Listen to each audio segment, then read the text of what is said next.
Oi, pessoal. Hoje a gente vai falar um pouquinho sobre a simbologia empregada nas embalagens para orientar quem vai manusear as embalagens. Então, são os chamados pictogramas, tá? Eu vou compartilhar aqui a minha tela com vocês e vou falar um pouquinho sobre como funciona essa simbologia. Então, aqui no Brasil, a simbologia ela é regida pela norma NBR 7500 e internacionalmente pela norma ISO 780, tá? Essas são as normas para o uso de símbolos, né, dos chamados pictogramas aí nas embalagens. Então, todos os desenhos que a gente vai mostrar aqui agora, eles estão baseados nos desenhos que são informados nessas normas, tá? Obviamente, para quem quiser um conhecimento mais detalhado, para quem usar sempre isso no dia a dia, o ideal é adquirir a norma para ter a informação exata, né, sobre o tamanho desses desenhos, né, o tamanho em relação à embalagem, qual a posição correta para aplicar o desenho. Mas, de forma simplificada, eu vou passar aqui algumas informações, né, explicando os símbolos mais utilizados nas embalagens, tá? O primeiro símbolo aí é bem conhecido, né? É esse símbolo da taça, às vezes a taça trincada, né? Esse é o símbolo internacionalmente aceito para a mercadoria frágil, tá? Então, sempre que você vê esse símbolo em uma embalagem, né, você sabe que você está lidando com uma mercadoria frágil e, portanto, tem que se evitar impactos, né? Tem que evitar qualquer movimentação mais brusca dessa embalagem, desse produto. A outra simbologia bastante empregada internacionalmente é essa simbologia, né, dessas setinhas.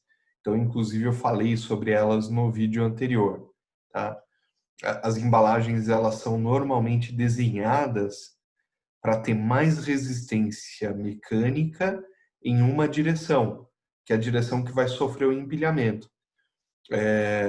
Normalmente você tem também suportes dentro da embalagem para segurar a mercadoria no lugar, né? Então, às vezes, você tem uns suportes feitos de isopor, né?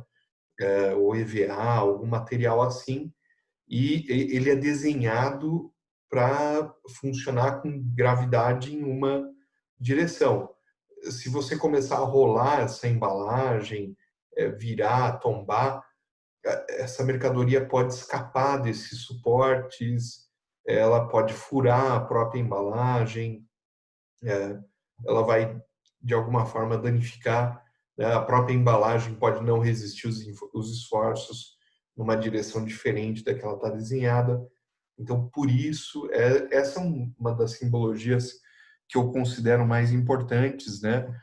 E é fácil você entrar numa transportadora, num armazém e ver, observar algumas caixas onde essa simbologia não está sendo considerada, né? Então, o pessoal de movimentação às vezes acaba esquecendo desse detalhe, né? E coloca a embalagem numa posição errada, possivelmente danificando a mercadoria que está lá dentro, né? Então é muito importante que as pessoas tenham noção, né, conhecimento para saber que a embalagem precisa ser sempre colocada nessa direção, tá? Então, com esse lado para cima, esse lado aí que tem que está aparecendo as setinhas, né? O outro símbolo é o símbolo do mantenha seco, esse símbolo do guarda-chuva, né? Então, ele também é um símbolo bastante conhecido por nós, né? Por que que precisa disso, né? Porque tem muitos armazéns que são abertos, né? Pode ter alguma goteira, alguma coisa assim, mesmo durante o transporte, né? A camada de cima dos produtos pode ficar sujeita a algum tipo de umidade. Então, se a embalagem é de algum produto químico, por exemplo, e tem essa simbologia, então as pessoas vão tomar mais cuidado com essa embalagem para evitar que ela entre em contato com a umidade, né, para proteger um pouco mais essa embalagem da umidade, ou pelo menos deveriam fazer isso. Então também é um símbolo bastante importante. Obviamente, embalagem de papelão nenhuma deveria estar exposta à chuva, né? Mas eventualmente elas ficam expostas à umidade, né? Alguma, é, algum contato com gotas de chuva, enfim. Então, quando essa simbologia está presente, né, ela significa que a mercadoria ali dentro é alguma mercadoria que vai ou reagir em contato com a água, ou ela vai estragar muito facilmente se entrar em contato com a água. Então, o cuidado aí é redobrado para que essa mercadoria não seja de nenhuma forma exposta à umidade, tá? Aqui um outro símbolo, né, o símbolo de proteger da luz, né, não só da luz solar, tá, mas de qualquer tipo de luz. Então, esses materiais normalmente precisam ser guardados em ambiente fechado, muitas vezes cobertos com lona, para evitar também expor a luz e que de alguma forma pode prejudicar o produto que está ali dentro da embalagem ou a própria embalagem, né? Esse já é um símbolo não tão usado, tá? De forma geral, todas as mercadorias elas estão abrigadas, por exemplo, da luz solar, que é mais forte, né? Mais materiais, existem alguns materiais que são fotossensíveis, né?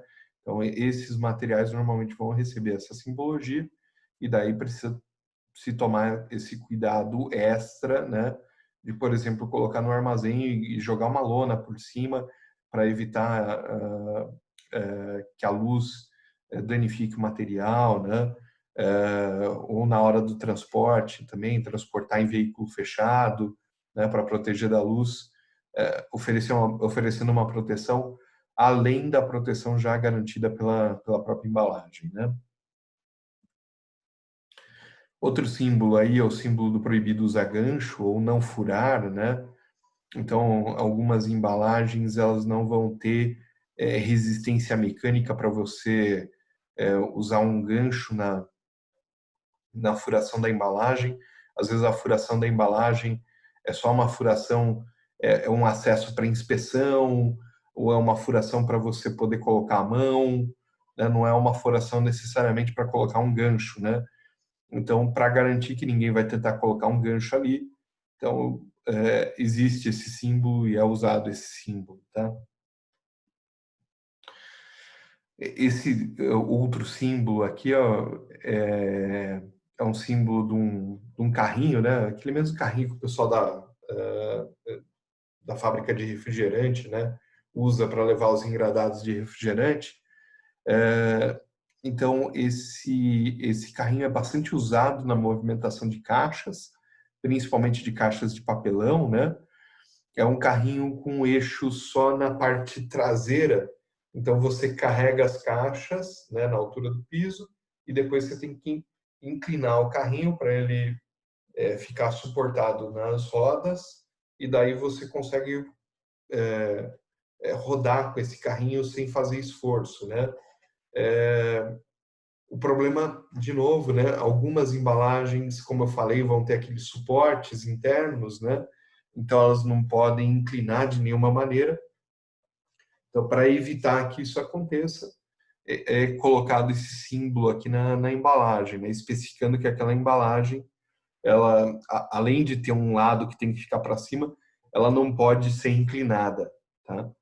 Então, se tiver algum tipo de inclinação, pode ter um problema, né? Ou o material escapa do suporte, ou tem um transbordamento, enfim, qualquer problema desses.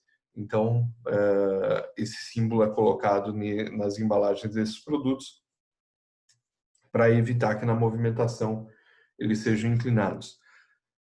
Esse outro símbolo é o símbolo do centro de gravidade. Ele é muito importante para o operador da empilhadeira, né? principalmente para materiais onde o centro de gravidade ele não acompanha o centro geométrico, ele é diferente do centro geométrico. Então, em todos esses casos, né, onde o centro está, como a gente fala, desbalanceado, né, o operador de empilhadeira ele precisa ter visualmente essa informação, senão o material pode tombar da empilhadeira, né? Mesmo quem for fazer a movimentação manual, né? Normalmente você faz o esforço por igual dos dois lados e você espera que o peso esteja equilibrado, né? Se for diferente disso, né? Se o centro de gravidade estiver muito diferente do centro geométrico, então é importante a embalagem ter essa informação para facilitar o manuseio e tornar o manuseio mais seguro, tá, dessas embalagens. A gente tem aqui também o pictograma para manusear com cuidado, né? Então, o pictograma um pouco usado no Brasil, inclusive nas normas antigas da ABNT, eu não vi esse pictograma, tá? Mas ele é bastante usado lá fora, tá? Então, em material importado, é muito comum encontrar essa simbologia, tá? Então, uma simbologia identificando que a embalagem e o material são mais frágeis e que eles precisam ser manuseados com cuidado. Então, não é para manusear com equipamento, por exemplo, né? É para fazer uma movimentação manual mais cuidadosa para evitar danos à embalagem. Bom, esses são os pictogramas principais, né, que existem, usados tanto aqui no Brasil quanto internacionalmente, né? A norma NBR ela é baseada na norma ISO, que é a norma internacional. Então, os pictogramas usados aqui são os mesmos usados em qualquer outro lugar do mundo, né? A gente não cobriu todos os pictogramas, existem mais além desses, existem alguns pictogramas mais específicos, mas é o que eu disse, né? O básico, os pictogramas mais utilizados, aqueles mais importantes, a gente viu aqui, né, de uma forma mais rápida, mais sucinta, né? Lembrando, a função desses pictogramas, desses desenhos, é que qualquer um consiga entender, né? Por isso que não tem, não tá nada, não é uma instrução escrita, né? Então você pode viajar com a mercadoria para outro país, né? Exportar ou importar a mercadoria e as pessoas que não falam a sua língua, elas vão entender aquele desenho e elas vão seguir as instruções durante o manuseio da embalagem. Então, a ideia é que seja algo muito autoexplicativo, que a própria imagem consiga transferir, né, para as pessoas o que deve ser feito com aquela embalagem, como que ela deve ser manuseada, tá? Mas independente disso, independente da imagem ser quase que autoexplicativa, é importante, né, na sua empresa fazer um treinamento básico dos funcionários para garantir que eles conheçam esses desenhos e que eles saibam como agir, né, como operar com base nesses desenhos. Tá legal? Beleza, pessoal. Obrigado. Até a próxima. Tchau, tchau.